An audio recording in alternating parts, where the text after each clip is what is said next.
দালাল তো আসলো রে বেটা ওই বেটারা দুদিন কেন আসে না? ভালো কাহা এখানে তাক আসেনি যদি আগাটা দেখতে পাওয়া যায় সাফ কর ফাটাফাট আসসালামু আলাইকুম। ওয়ালাইকুম সালাম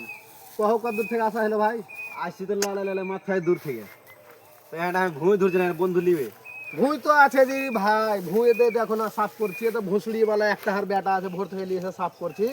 দেহনটা ডাল কাটে লিয়েছে তো বইয়ের গাছ থেকে তো এখানে ফেলে ফেলে তো এখন এসে গেলে দেহার পায়ে দেখো কাঁটা লেগেছে খুন বার হয়ে গেলে মুছলু এখানে তো ভুঁইয়ের দাম দিয়েছি ভাই 1.5 লক্ষ টাকা তো বিক্রি হবে ভুঁইটা হ্যাঁ আমি বুঝি বেচবো না কেন তুমি ই করছো? ভুঁই বেচবো তো বেচবো ভুঁই বেচবো না আমি মাদার চোদ হ্যাঁ, মারকে মাদার চোদ মাদার চোদ রূপ সঙ্গে যাই দে বাড়ি। কি হলো ভাই দালাল পাওয়া যাবে ভুঁইটা বিক্রি হবে না হবে না আমার তোমার- বেটা তো খুবই জ্বালাইছে তোমার বেটা তো রাগ করে পালিয়ে গেল জি বেটার আমি গোষ্ঠীকে বেচি তুমি দালাল নিয়েছো ব্যাপারী নিয়েছো বেচবো আমি আমি 1.5 লক্ষ आप भी টাকা गए দাম। आप भी डाला लेके आते तो जी खबर जी हम दालाल ने लिया अस्सलाम वालेकुम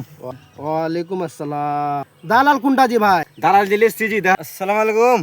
तो फिर कटे दाम দাম তো ভাই 1.5 লাখ টাকা ছুঁয়েছি তো ভুঁই বিক্রি করতে তুমি ব্যাপারী নিয়ে দিলে जी দাও डाउन पेमेंट बाद 1 लाख का चलिए चेक चेक पे दे दो चेक दे दो চলো ঠিক আছে আসসালামু আলাইকুম সালার বেটা সালার নাকে মেরেছে রূপ। যাওয়া হইলো তো এটা আমি খুঁজে এনে গাড়ি দিই চললো